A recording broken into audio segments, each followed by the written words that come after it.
Welcome back. Thought you might hang on for more of Brian Deane, more of Rob Staton, and for a little bit of James Gregg, who's going to tell us all about the rest of the sporting scene here in Sheffield on Sheffield Live TV.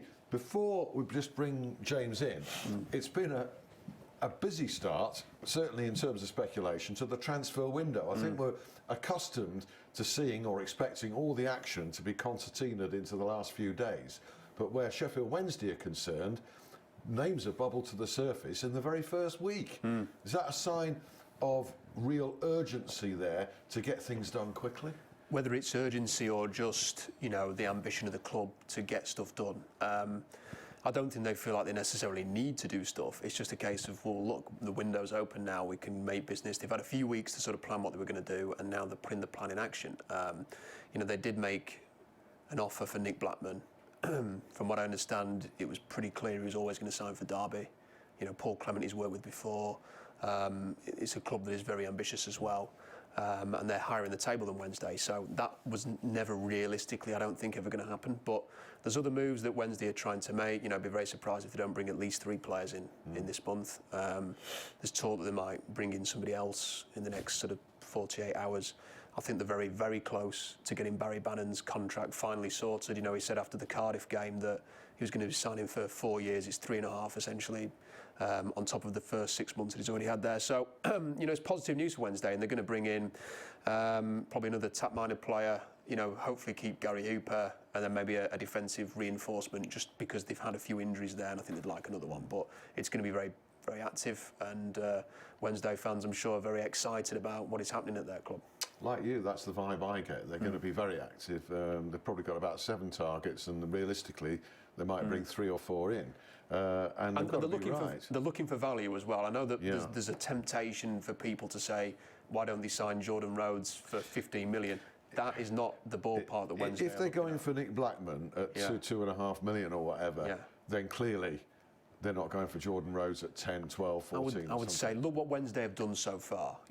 Forestieri for around 3 million, Bannon on a free transfer. Those kind of deals. They're looking for value, Alan. They're looking for players that are going to come in, that are going to provide value, not just quality. So, the idea of them going out and blowing, an obscene amount of money on a player, they're not going to offer that.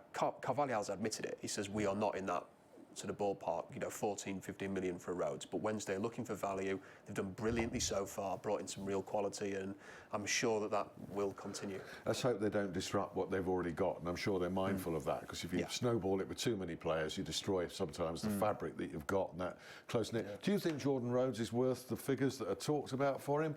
We're talking around 14 million or whatever. My theory is that Paul Lambert, new to the job at Blackburn, he's the bargaining count. He's the only way that he's going to strengthen that team across the board by selling Jordan Rhodes. So I think he's in play. But is he worth that? I think 14, 15 million, my opinion is, not. If I was spending 14, 15 million on a player, I'd probably look for somebody, with perhaps, more all-round attributes than Jordan. He's a very good finisher. But I think you can get full internationals with good countries for that kind of money, playing in top leagues. You wouldn't play him as a striker to hold it, would you? You're looking at... He's not strong enough for that, is he? I just don't think perhaps mobility going beyond... I don't think that's Jordan's game, and I think you need that if you're talking about getting somebody who's you're going to have for the next 3-4 years. You're going to need that. I think Blackburn are going to be forced, are they not, to be a bit more realistic over the valuation? Well, if they don't, he's not going anywhere. No. Yeah, I think it's unfair on the player as well, because realistically, if you're putting that kind of value on him, it's not giving him a chance. We'll go into more specifics about transfer targets on Wednesday in a short time, and again we'll have another look at that Old Trafford game with Sheffield United and Wednesday against Fulham after James. So what's going on, mate? Of course, well, since we last saw you on this programme, obviously it was before Christmas, so since then Sheffield Wednesday, they've won 3 out of 4. Obviously the only loss there was that loss to Middlesbrough, which we've already touched on in the first half with Rob Brian and Alan as well talking about that. Started 2016 with a great win down at Craven Cottage, stealing the spoils. Fantastic goal of the season contender from Ross Wallace. It was a brilliant goal, wasn't it? And that's exactly the sort of stuff that they need to kick-start the year. And Fulham will be travelling up to Hillsborough this weekend to play against Wednesday in the third round of the FA Cup. That's on Saturday afternoon. And the Blades, well, they've picked up 12 points from a possible 12 in December before opening 2016 with a loss against Peterborough. But you know what, who cares, because they're off to Old Trafford on Saturday. Already talked in detail about that as well. What a great occasion. And you know what, win, lose, draw, I'm going to enjoy it, I think. Oh, you're going, right. Okay, good, yeah. right. Are you going, Dino? No, I'm not going to go. I'm going to watch it at home. Yeah. Well, I mean, been to Hillsborough, I can't get over there either, so I'm going to watch it. It's on the box, isn't it? Yeah. Yeah, it's on the box. Well, if you're not going, perhaps if you are a Blades fan and you're going to stay at home to watch that, why don't you pop up to Sandygate? Because Ryan Hindley's men, they've started 2016 with a pretty soulless 0-0 draw, but they've got 4 consecutive home games up at Sandygate, starting with Hull Road Rangers this weekend, who are actually in the depths of that league. So good chance to go and see Hallam bag some goals this weekend. And Sheffield Club, they travel to Carlton Town in Nottingham after a turbulent end to 2015, I think it's fair to say as well. Rugby Union, well, a 3-week break in the Rugby Union schedule will see both Sheffield clubs see if they can burn off that Christmas turkey with a game against, Tigers, they play against Cleckheaton. They're top of the league by some distance. The last game that they played was, of course, the Sheffield Derby, which they beat Sheffield Club in a really tight fought game. That was 17-7 it finished. It was fantastic standard of rugby, and they were both 7 games unbeaten leading up to that game. So Sheffield Tigers looking to keep that run going, while Sheffield Rugby Club, they travel to Lymm in the west of England.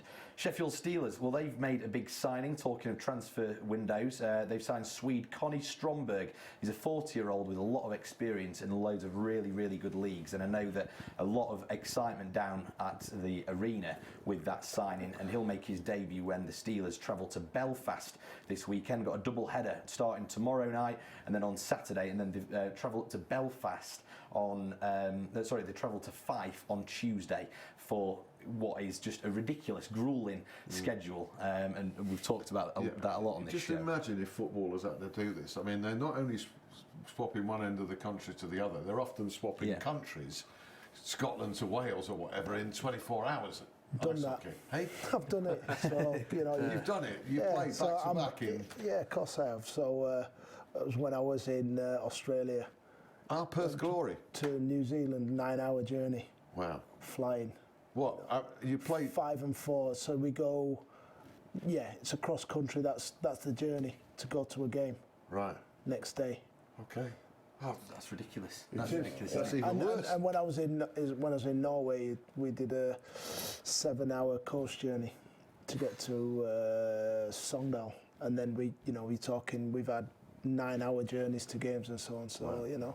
Big country, people forget. It's a big country, Norway, isn't it? Yeah. Right. He's got no sympathy. Well, no, he hasn't. Usually, you get an ex-footballer in there and they go, "That's ridiculous." I think that they had a game up at Braehead, obviously up in Scotland, and then they had to come back down, didn't they? They'd had like 5 hours sleep before a game or something ridiculous like that. But we'll finish off with Sharks basketball. Great win over the Surrey Scorchers on New Year's Day. They're in action again tomorrow night, 7:30 at the English Institute of Sport against Bristol Flyers. So get down to that if you fancy some basketball as well. Excellent. Thanks very much, James. Anyway, what is the following that Sheffield United are taking to Old Trafford? Do you know? I know that there was 8,000 tickets on sale. I think you might be able to correct me on this, but I think they might have sold near enough about that. If the ticket prices haven't put everybody off, which obscene ticket prices. Exactly. 50 I mean, the or thing is, I wasn't going to go because I thought an FA Cup third round for 50 quid. Wow. I managed to get some freebies though, so that was. Oh, did you? Yeah. So that was fine. Right, that's not too bad, is it? Wow. Yeah, that's a bit steep, isn't it? But when Sheffield United are not going to go to a big ground like that for couple of seasons. Another couple of seasons, yeah. So it's got to be done. Are Manchester United going to sell out the rest of the ground? Or it's going to be the usual 75,000? I've read somewhere that if you're a season ticket holder at Old Trafford, in order to get into the next home game or something something strange like that, or to get tickets to the next round or something like that, you have to go. So I think that's sort of dangling the carrot a bit. I mean, what will probably happen is that they'll give it to the mates. They'll say, here's a free ticket to the United game, and they won't go. Plenty of money, plenty of cash from that attendance. No, yeah. I mean, it's a great draw. It's the draw that everybody wants for a reason, and it should help United. It may well just help their transfer ambitions in this month, maybe. It should do. Yeah, I hope so. Yeah, Sheffield Wednesday are going to get a below par crowd inevitably. I would have thought against Fulham season ticket holders having to pay to go in. That could be quite a good game, I'm thinking, because neither of these teams wants to hang around in that. You know, you're not wanting to scrape a 1-1 draw or 0-0 in the FA Cup. You're wanting to win or go out, aren't you? Yeah, I mean, from a purely selfish reason, I hope it doesn't go to a replay, because I mean, we've been to Rotherham were at Fulham a couple of weeks ago, then the week after Wednesday were at Fulham. The idea of going back to Craven Cottage for a third time in about 3 weeks does not fill me with much joy, but I think that both teams will want to get the job done on the day. I don't think it'll be the end of the world for either if they lose, because they've got ambitions elsewhere. So yeah, hopefully they'll both go for it. Having seen the game between Wednesday and Fulham at the weekend, Wednesday far better team, but they're going to rest a lot of players for this game, so it's going to be understandably so on this occasion, I think, because there's a game on Tuesday, home to Bolton. It was one they should win. They want dear enough the strongest team out for that one, and then Saturday Leeds. So a big week. So everybody can understand that, but there's real quality in a second team at Sheffield Wednesday now. Is that how? He has to say that. He's not going to, even if he thought so, he wouldn't admit it, would he? But people do expect and understand that on this one, so it'll be interesting. What about it then in terms of where they're going in the market? Because my reading of it, and I may be totally wrong here, I thought a centre half, because they've had problems in that area with injuries, I thought a wide man and a striker, but other people are saying a defensive midfielder and a versatile striker. Do they need a defensive midfielder? Possibly. I mean, do you think? You would look at sort of Sam Hutchinson, and I'm a huge fan of Sam Hutchinson. What a player, but he's obviously got those injury issues that you're never quite sure how many he's going to play. Semedo? Well, that's the thing is, do they view? I mean, everybody at Wednesday loves Jose Semedo, and he's vital in that dressing room to sort of the attitude, the tone that he sets. Carvalho's talked about it, but is he the kind of quality you need? For example, if you can't play Hutchinson and you were going to one of the top 6 in the Championship and you wanted an alternative to Sam, is there somebody else out there who can be an upgrade on Semedo, or could even play alongside Semedo? And that is maybe something they will consider. I wouldn't rule it out for sure. Alan Judge is the other name that's surfaced. Well, one of two actually. Mike Williamson, the Newcastle defender. He was the one involved in that public spat with John Carver, if you remember, where Williamson got sent off by committing a ridiculously rash challenge outside the touchline. The ball was out. And it was a foolish thing to do. And John Carver said something to the effect of, if I didn't know any better, I'd have thought he did that on purpose. Yeah. Do you remember that one? Oh, yeah. But despite that, let's not hold that against Mike Williamson. I don't know very much about him. Well, there's a couple of teams that are looking at him. He will be on the list. And fits the bill really, because he's a player who will come in and there's no pressure for him to. When Michael Turner came in, he's a big name, he's played in the Premier League. You kind of expect that he's going to be involved most weeks. That will not be the case if Williamson comes in. I think that he would be a good squad player to have. And if they have another bizarre situation where Louvens and Turner and Lees and even Hutchinson are all out, that they're not trying to scrape together a back four. Alan Judge, sorry. Touching on that though, when you're saying about Mike Williamson, when obviously Semedo came in here a few weeks ago, great attitude, seems like he genuinely meant everything he said about if I get left out, it's all for the greater good of the team, and I respect that. That was nice to hear. Surely that dressing room ethos at Wednesday is so good, and if you brought someone in like Mike Williamson, who, I don't know, I've never met the guy, he might have a bad attitude. That's not the sort of character that Wednesday will want to bring in, is it? Yeah, but I think the good thing with Wednesday, and it's something that this is actually something that doesn't get talked enough about with Wednesday, is that as much as they've got talent on the pitch, they've got real character in that dressing room, the kind of which, to talk about Sheffield United, we came to expect of United during the Warnock years, and just beyond that, you would go and have a conversation with a United player, and you'd leave the room feeling enriched from that conversation. And you have a similar thing with the Wednesday players at the moment. There's a lot of good talkers in there, a lot of sensible family men who are grounded and understand that this is a project that they want to be part of, which is why someone like Barry Bannon, who's played in the Premier League and could easily play there again, is willing to commit to 4 years at Hillsborough. It's why Kieran Westwood, who could again play in the Premier League, is committed to Hillsborough. Tom Lees has done it. So they're a very grounded bunch, and whoever they bring into that dressing room is not going to have a negative. It's not going to rock the boat that way. I think it's a great point, and huge credit to the coach particularly for that, and getting all these players together and actually bonding them like that, because that's the trick. Because you know about that kind of team spirit. You had this more than once in your career. Dave Bassett at Bramall Lane, Howard Wilkinson at Leeds, didn't you? Yeah, I did. Two different squads in a sense. When I was at the Lane, we basically, that was probably, as good as it gets, because we were playing in the what's now the Premier League, and nobody would give us a chance as a group of players. But together, as a group of players, we would put ourselves against anybody, and we did. And we, my last game, in fact, for Sheffield United in that first run we beat Chelsea at home 5-0. We beat Tottenham 6-1 at home. We beat Man United. We beat all of the teams. And that was because we had a plan, and everybody stuck to their bit. At Leeds, and again at Leeds, we had a better quality of player. Better quality of player, and with different objectives, and again we qualified for Europe, and that squad was real, had a real cohesion about it as well. So that's what it. I mean, you can't underestimate how many points that'll get you in a season if you've got a good changing room environment. Everybody enjoys going in there every day, and everybody feels committed to each other. What about the current Sheffield United then? We all know it's been a season of problems. It's Nigel Adkins has come in with somebody else's squad. He's tried to add to it. It's top heavy. How do you see it? Well, just like that, I think if you look at the squad, it is a big squad, and keeping everybody happy is probably an issue.